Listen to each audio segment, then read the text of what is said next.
सुना था तुम परम ज्ञानी हो बुद्ध। जान के आश्चर्य हुआ कि कांटा तुम्हें भी चुभता है।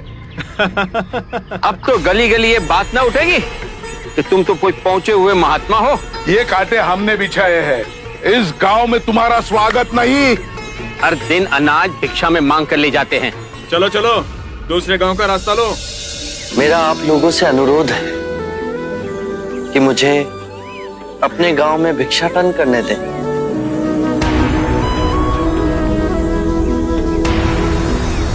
ठीक है, भिक्षा चाहिए तो दे अपने रक्त की आहुति।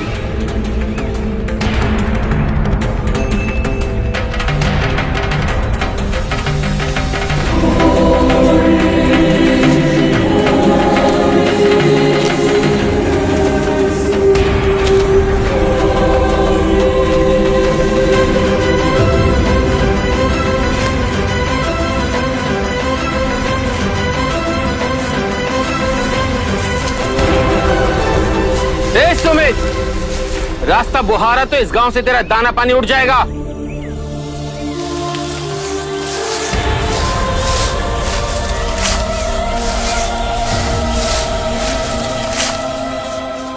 आप गांव में प्रवेश कीजिए। इन मुट्ठी भर लोगों से कई अधिक लोग आपको भिक्षा देने के लिए आतुर हैं।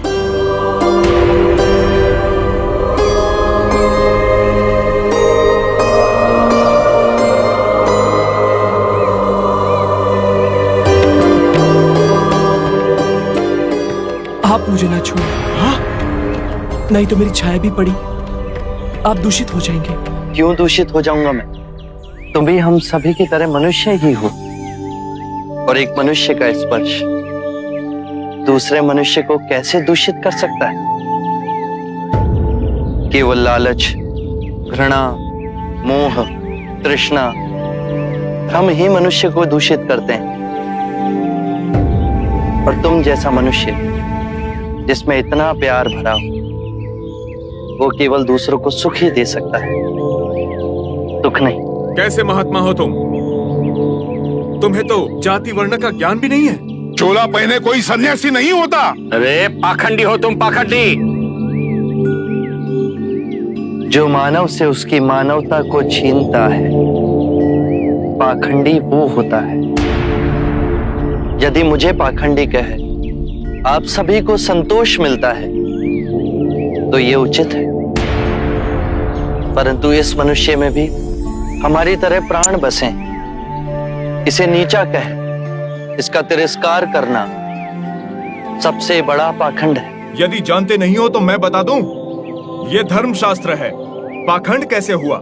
जिस मिट्टी से सारी मानवता का सृजन हुआ, उसी से इसका भी हुआ।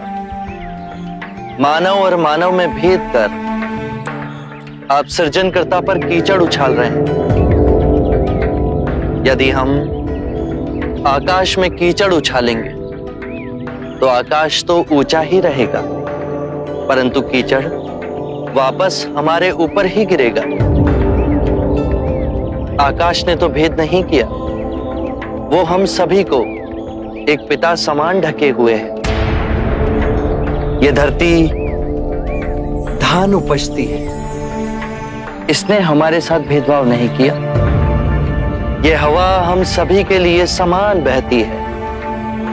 पानी हर प्यासे की तृष्णा को बुझाता है। जब प्रकृति भेदभाव नहीं करती तो हम मनुष्य में भेदभाव क्यों करते हैं? यदि ऐसा है तो इससे संघ में भिक्षु क्यों नहीं बनाते? बहुत अच्छा सुझाव दिया आपने।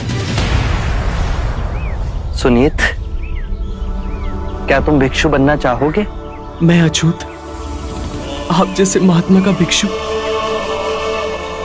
मैं इस योग्य नहीं हूं। जो मनुष्य दूसरे मनुष्य की पीड़ा को देख व्यथित हो जाए, उससे उत्तम कोई दूसरा नहीं। मैं बुद्ध स्वागत करता हूं सुनीत का हमारे भिक्षु संघ में।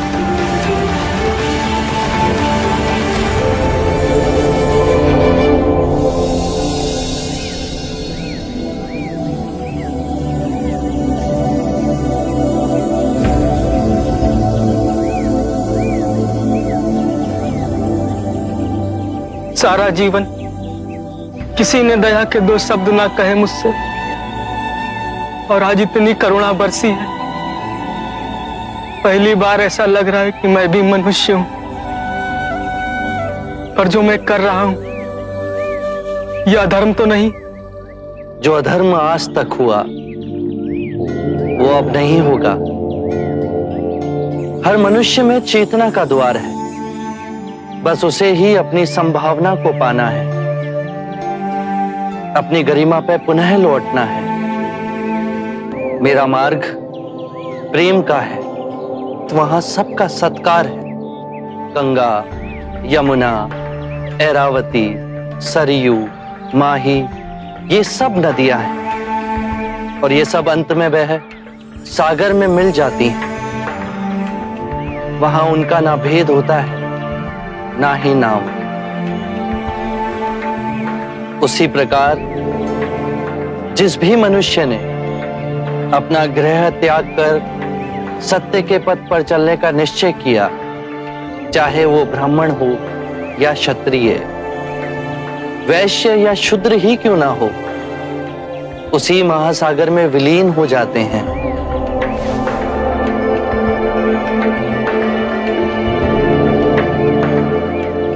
हर मनुष्य के अश्रुओं में नमक होता है,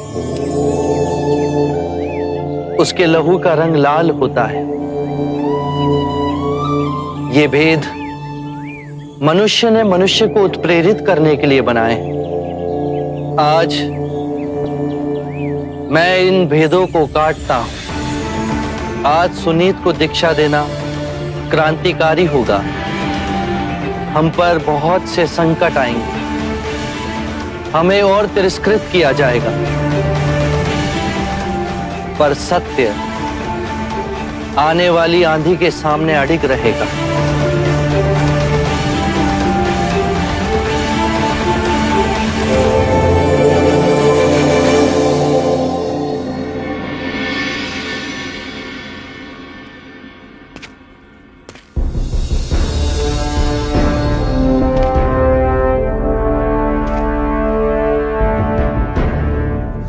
क्या नहीं किया तुम्हारे लिए? नई नगरी बनवाई,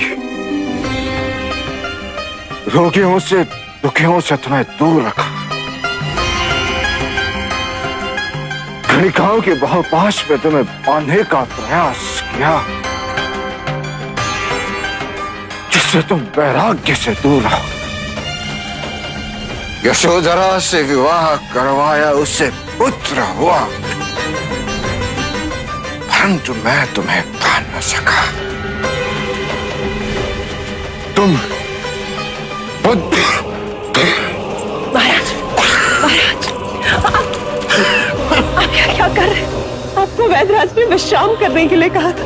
देख नहीं रही हो, मैं सिद्धार्थ से बात कर रहा हूं। महाराज, ये केवल मिट्टी की एक मूर्त है, सिद्धार्थ नहीं। हम भी तो इसी मिट्टी की मूर्त है।